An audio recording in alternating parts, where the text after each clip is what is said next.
Hi friends. இப்போ நம்ம என்ன செய்ய போகிறோம்னா சிக்கன் பிரியாணி செய்ய போகிறோம். அதுக்கு ஃபஸ்ட்டு வந்து நான் 1/2 கிலோ சிக்கன் எடுத்துக்கிட்டேன். அது கூட வந்து நல்லா கழுவி எடுத்து வச்சுருக்கிறேன். அது கூட வந்து கொஞ்சம் மஞ்சத்தூள் போட்டுக்கலாம். அது கூட சில்லி பவுடர் 1 ஸ்பூன் போட்டுக்கலாம். கரம் மசாலா 1 ஸ்பூன் போட்டுக்கலாம். தயிர் 1 ஸ்பூன் சேர்த்திக்கலாம். இதை நல்லா கலக்கி எடுத்து வச்சுக்கலாம். இந்த மாதிரி கலக்கி எடுத்து வச்சுக்கணும். தயிர் வந்து புளிக்காத தயிரான இருக்கணும். இப்போ வந்து 10 நிமிஷம் மூடி போட்டு மூடி வச்சுக்கலாம். இப்போ வந்து நம்ம ஜார் எடுத்துக்கலாம். ஜாரில் வந்து கொஞ்சோண்டு பூண்டு போட்டுக்கலாம். அது கூடவே வந்து இஞ்சி சேர்த்திக்கலாம். அப்புறம் வந்து புதினா வந்து 1 கைப்பிடி சேர்த்திக்கலாம். அப்புறம் மல்லித்தலை 1 கைப்பிடி சேர்த்திக்கலாம். எல்லாத்தையும் சேர்த்து நல்லா அரைச்சி எடுத்துக்கலாம். இந்த மாதிரி அரைச்சி எடுத்துக்கணுங்க. இப்போ நம்ம வந்து குக்கரில் கொஞ்சம் எண்ணெய் விட்டுக்கலாம். அது கூடவே வந்து 2 ஸ்பூன் நெய் ஊற்றிக்கலாம். நெய் காஞ்சதும் இப்போ நம்ம எடுத்து வச்சுருக்கிற ஸ்பைசஸ் எல்லாம் சேர்த்திக்கலாம். கிராம்பு, பட்டை, பிரிஞ்சி இலை, ஏலக்காய் இது எல்லாமே நம்ம சேர்த்திக்கலாம். அன்னாச்சி பூ எல்லாமே சேர்த்திக்கலாம். நல்லா தடவி விட்டுக்கலாம். இப்போ நம்ம வந்து கட் பண்ணி வச்சுருக்கிற ஒரு பெரிய சைஸ் வெங்காயத்தை வந்து போட்டுக்கலாம்.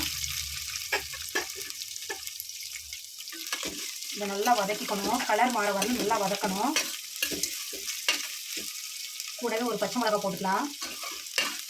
இதை நல்லா பொன்னியமாக வதக்கிக்கணும். இந்த மாதிரி வதங்கிடணும். இப்போ வந்து நான் மூணு தக்காளி பழத்தை வந்து நான் கட் பண்ணி வச்சுருக்கிறேன். அதை சேர்த்துக்கலாம். நல்லா வதக்கிக்கலாம். கொஞ்சமாக மஞ்சத்தூள் போட்டுக்கலாம்.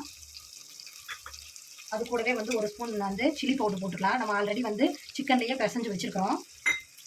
அப்புறம் வந்து பிரியாணி பவுடர் வந்து 2 ஸ்பூன் போட்டுக்கலாம். நல்லா கிளறி விட்டுக்கலாம், அடி பிடிக்கிற மாதிரி. இப்போ நம்ம வந்து அரைச்சி வச்ச இஞ்சி பூண்டு விழுதை சேர்த்திக்கலாம்.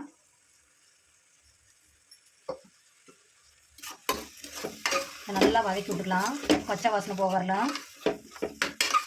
இப்போ நம்ம வந்து கலக்கி வச்சிருக்கிற சிக்கனை வந்து சேர்த்திக்கலாம். நல்லா கிளறி விட்டுக்கலாம்.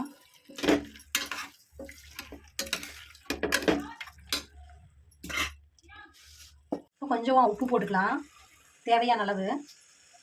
நம்ம வந்து கொஞ்சமாக தண்ணி விட்டுக்கலாம், இந்த சிக்கன் வேகிறதுக்காக.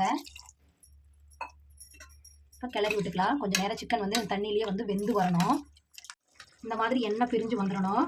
இப்போ நம்ம வந்து ஊற வச்சிருக்கிற அரிசியை வந்து சேர்த்திக்கலாம்.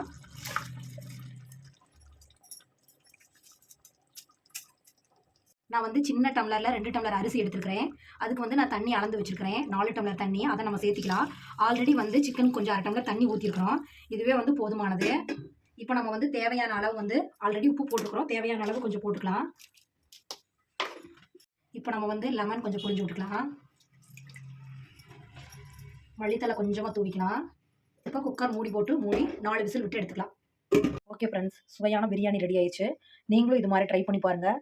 பிடிச்சிருந்தா லைக் பண்ணுங்கள், ஷேர் பண்ணுங்கள், கமெண்ட் பண்ணுங்கள்.